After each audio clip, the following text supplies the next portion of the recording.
Hello student, welcome to online physics lecture 12th science chapter number 9 current electricity. In this session we will discuss about the chapter current electricity. So can you recall there can be three types of electrical conductors: good conductors means metals, semiconductors, and bad conductors means insulators. So we have already studied in 11th science for good conductors, semiconductors, and bad conductors. So know that good conductors means all the types of metals. So they are considered as the good conductors, means copper, silver, aluminum. So these are the good conductors. Okay. Well, we say about the bad conductors, we know that the plastic, rubber, glass. These are the examples for the bad conductors or insulators. And the semiconductor means their conductivity which is lies between good conductors and bad conductors. So these are the semiconductor means like that of the ICs in circuits. So these are considered the semiconductor. Does a semiconductor diode and resistor have a similar electrical properties? Okay, so we also study about the semiconductor diode and resistors. They have a similar electrical property. So know that while we say about the resistors, so the resistors they can having a both direction for the current.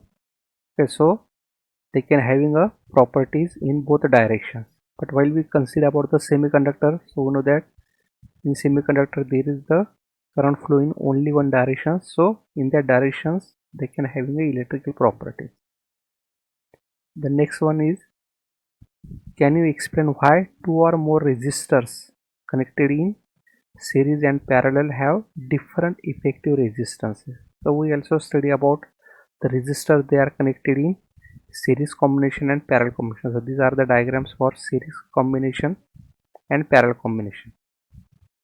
Okay, so in series combination there are the three resistors are connected in series, and in parallel combination there are the three resistors they are connected in parallel combination. Okay, so we also discuss about the resistance they are connected in series and parallel combination in 11th science, and in that case we can find out the effective resistances.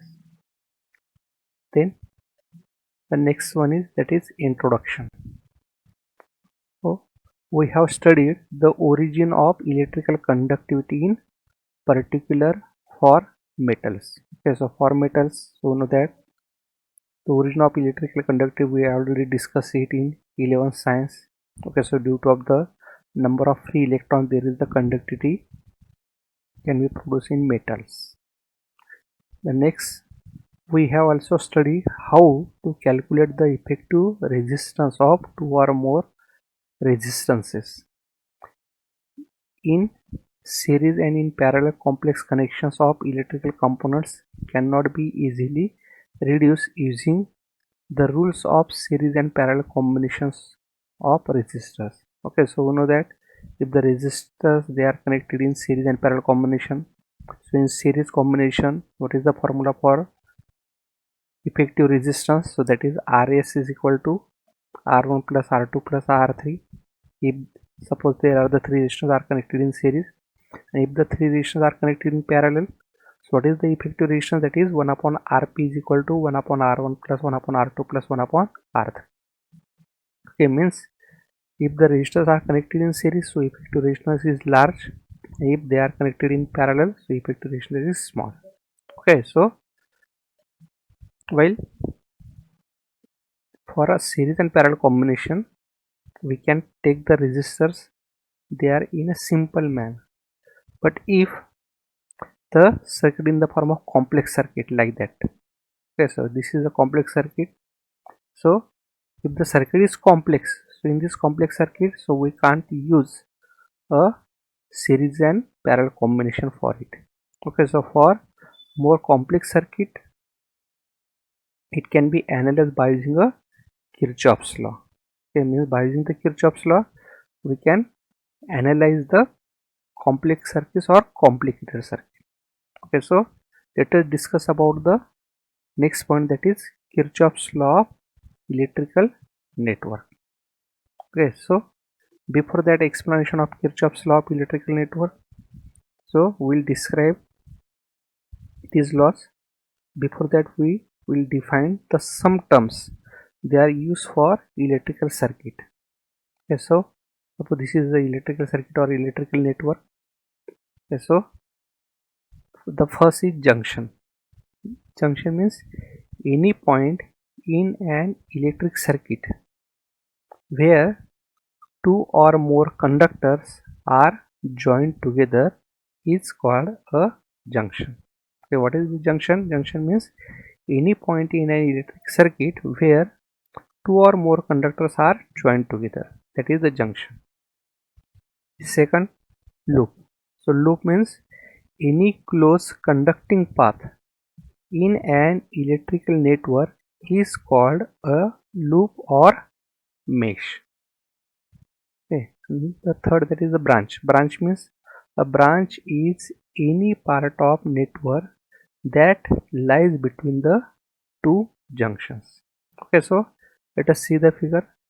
So in this figure there are the two junctions labeled A and B. Okay, so A and B, these are the two junction points. Okay, and there are the three branches. Okay, so these are the three possible paths. So this is the first path, like that. This is a second path, and this is the third path. Okay, so what is the branch? Branch is any part of the network that lies between the two junction points, means A and B, these are the junction points. So in that case we can take the three branches. This is the first branch, this is the second branch, and this is the third branch. Okay, then let us discuss about the next point, that is Kirchhoff's first law, that is also called as the current law or junction law. Okay, so let us see the first law, that is the Kirchhoff's first law. Okay, so what is the statement for the Kirchhoff's first law? The algebraic sum of currents at a junction is 0 in an electrical network. Okay, so there is the electrical network which is to be given, and in an electrical network the algebraic sum of current at a junction is 0. That means summation I equal to 1 to n I, this is small I, is equal to 0, where I is the current in the ith conductor at a junction having a n conductors. Okay, means there are the n conductors are to be present, and in this n conductor, suppose I, that is the current in that conductor. Okay, so I is the current in the ith conductor at a junction having a n conductor. Okay, so that is the statement for the Kirchhoff's first law, that is called as the current law or junction law. Okay, so let us see, this is a complicated diagram for the Kirchhoff's first law. Okay, so in that case we can take the number of currents in the form of I1, I2, I3, I4, I5 and I6. Okay, and while we can use the Kirchhoff's first law, so in that case we can use the some sign convention. Okay, so the currents arriving at the junction are considered as positive. Okay, means the current they are arriving the junction. So suppose in that case P, that is the junction point, I1, I2, I3, I4 and I5, I6, these are the currents. There are to be some currents are flowing toward the junction point junction point P, and the some current they are moving away from junction point P. So according to the sign convention, the currents arriving at the junction are considered positive, and the currents leaving the junction are considered as negative. Okay, means the current they are moving toward the junction, according to sign convention they are positive, and the current they are moving away from junction, they are considered as negative. Okay, so we can apply that sign convention for that figure. Okay, so from that figure we found that, so I1, this is I1. Okay, so I1 is moving toward the junction, so according to sign convention, that is plus. I2, that is moving away from junction, so that is minus. I3 and I4 both are moving toward the junction, so they are positive. I5 moving away from junction and I6 also moving from junction, so they are considered as negative according to sign convention. Okay, so let us see the equation according to the sign convention. We can apply the sign convention. So what is the equation we get?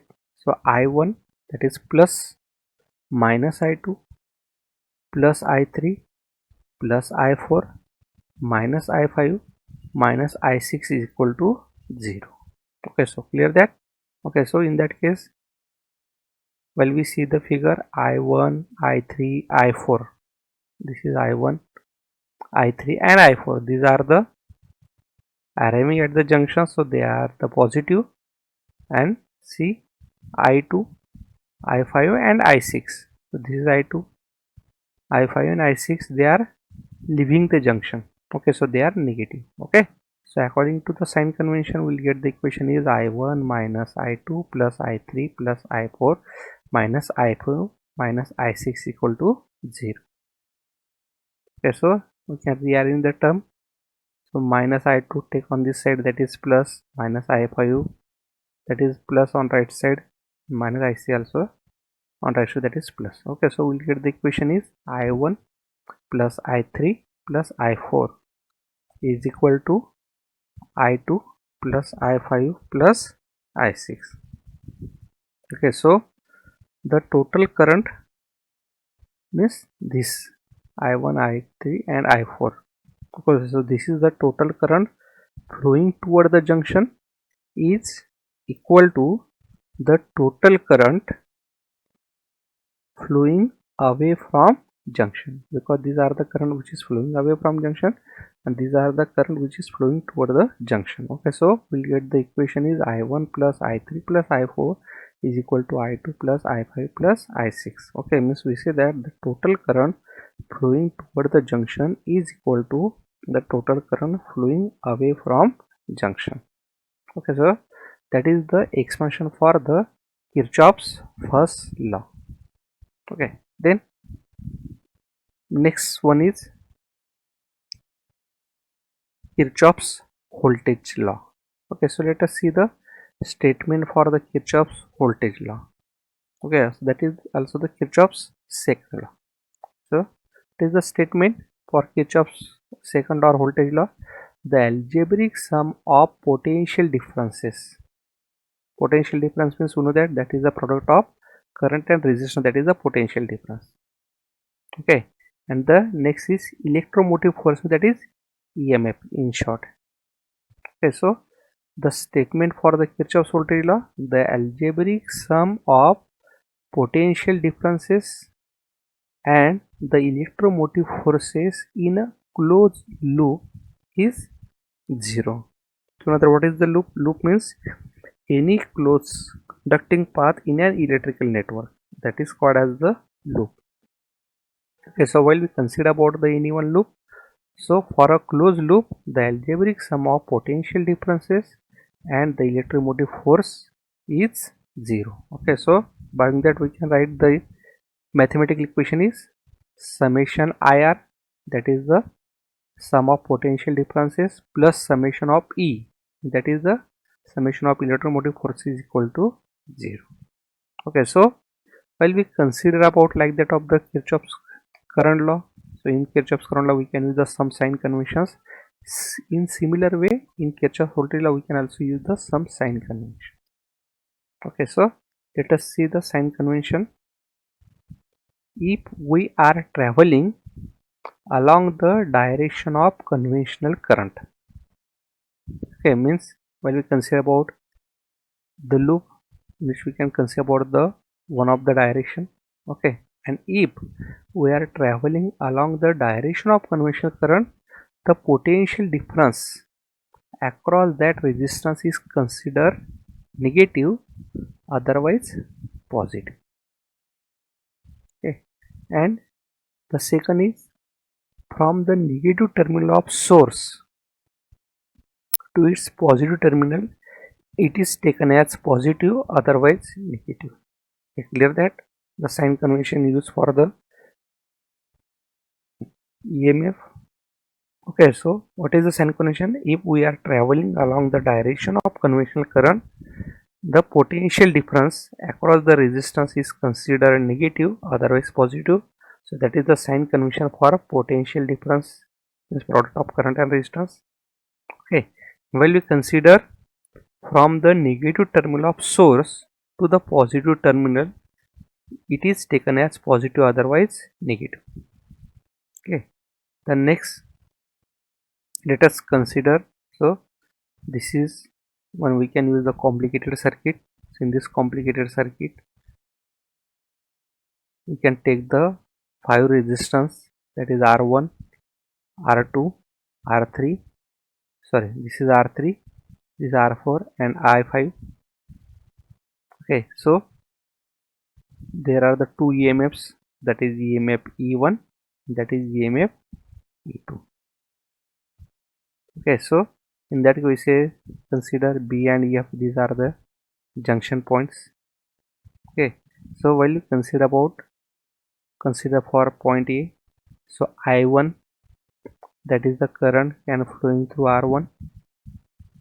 Okay, so in that case I2, that is the current flowing through R2. Then in that case we can show, suppose I3, that is the current flowing in that resistor R5. Okay, then that is again I1 current can flowing in that direction. Then in that case this is I2, the current can flowing in that direction. Okay, so let us see, we can write the equation according to the Kirchhoff's voltage law.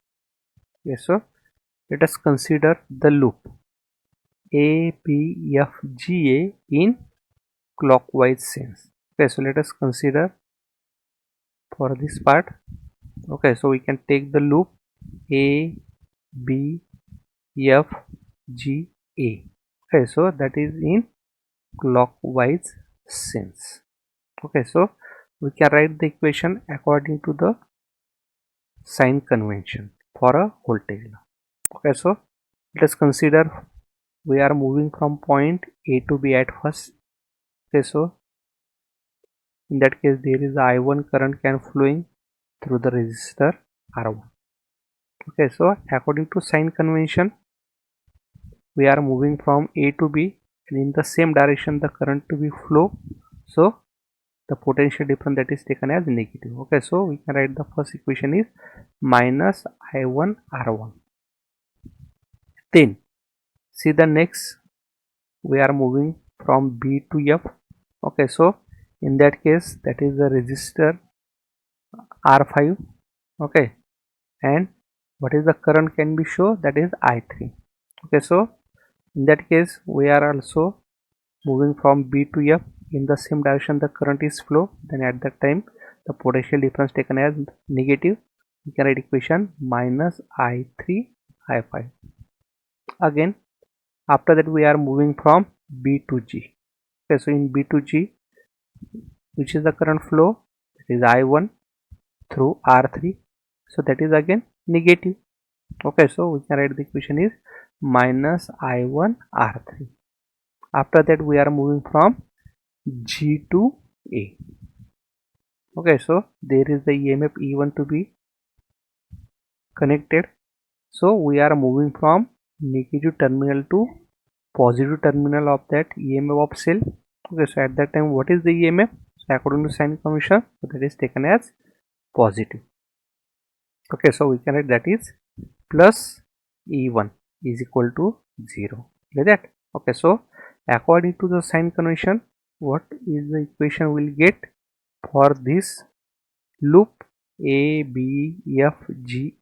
So we'll get the equation is minus I1 R1 minus I3 R5 minus I1 R3 plus E1 is equal to 0. Okay, so we can transfer this minus on right side. Okay, so we'll get the equation is E1 is equal to I1 R1 plus I3 R5 plus I1 R3. See that? Okay, then let us write the next equation.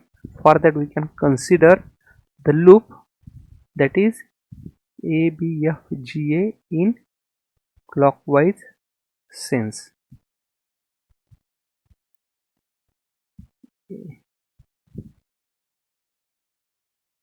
Okay, so that is the, I think that is the wrong loop which is to be given.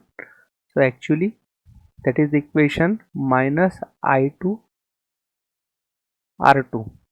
Okay, means actually the loop that is given in, I think that is in anti-clockwise sense. Okay, that is the second loop. Means actually the loop that is given in the form of BFTCB. That is the loop actually to be given.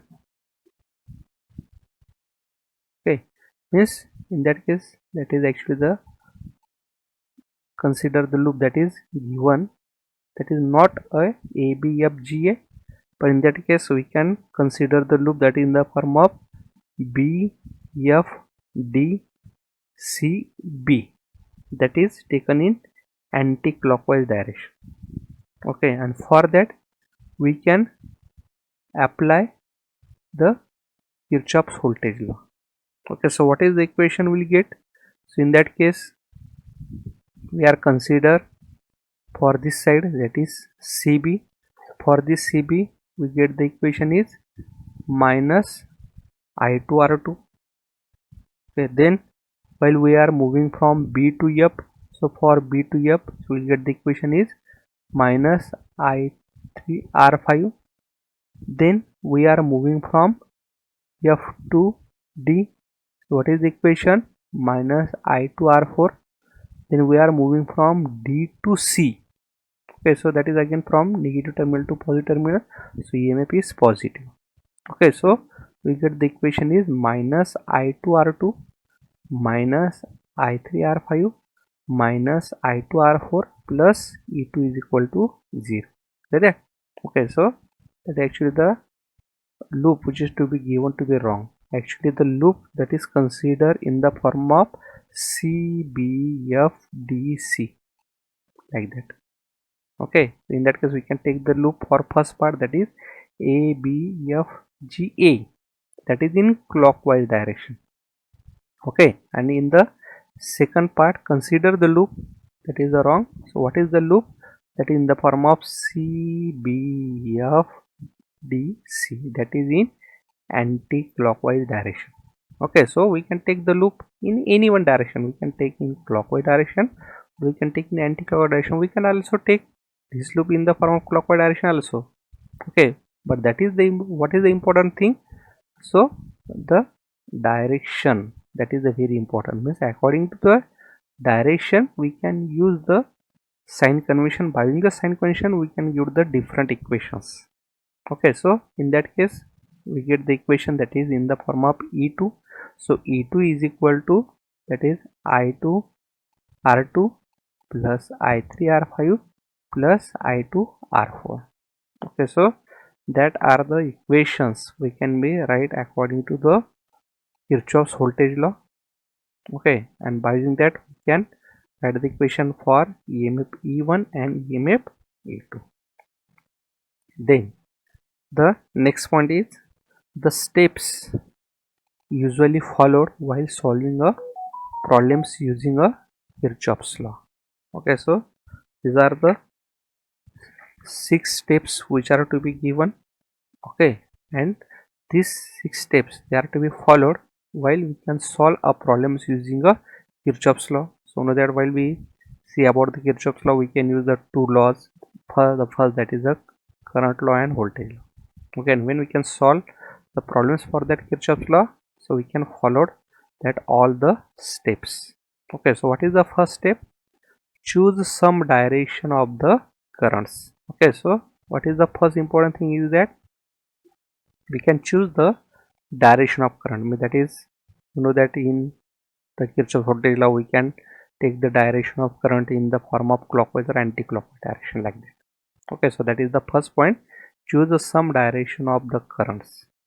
Okay, the second step is reduce the number of variables using Kirchhoff's first law. Okay, so what is the second step? We can reduce the number of variables. Okay, then the third step, determine the number of independent loops. Okay, means how many independent loops which are to be determined. Okay, so determine the number of independent loops. So okay, so in the before expression Kirchhoff voltage law we can select the two independent loops. Okay, so we can also select the three independent loops also, that is the total whole loop. Okay, so like that. So what is the third? To determine the number of independent loops. Next, fourth step, apply voltage law to all the independent loops. Okay, so according to the Kirchhoff voltage law we can apply it for all independent loops. The next one is solve the equations obtained simultaneously. Okay, so we'll get the equations. Okay, so in the before part we can write the two equations, one for EMF E1 and other for EMF E2. Okay, so we can solve that equations obtained simultaneously.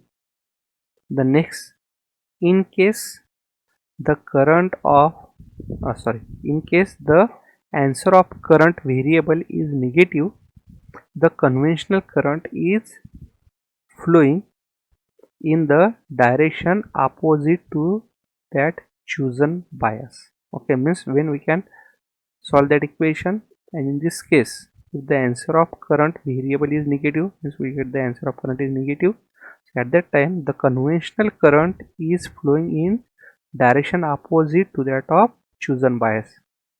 Okay, so we can choose the sum of the direction of the current, and in that case we get the answer is negative. Okay, means in that case we say that is the why we'll get the answer is negative.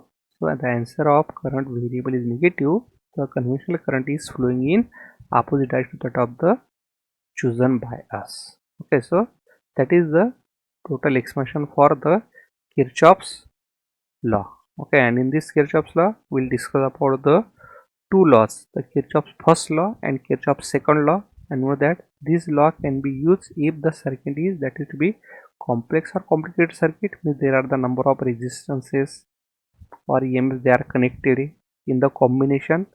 So at that time we can't use the Ohm's law, so at that time we always use the Kirchhoff's law. Okay, so that is the total expression for the Kirchhoff's law. Okay, so thank you for watching this lecture.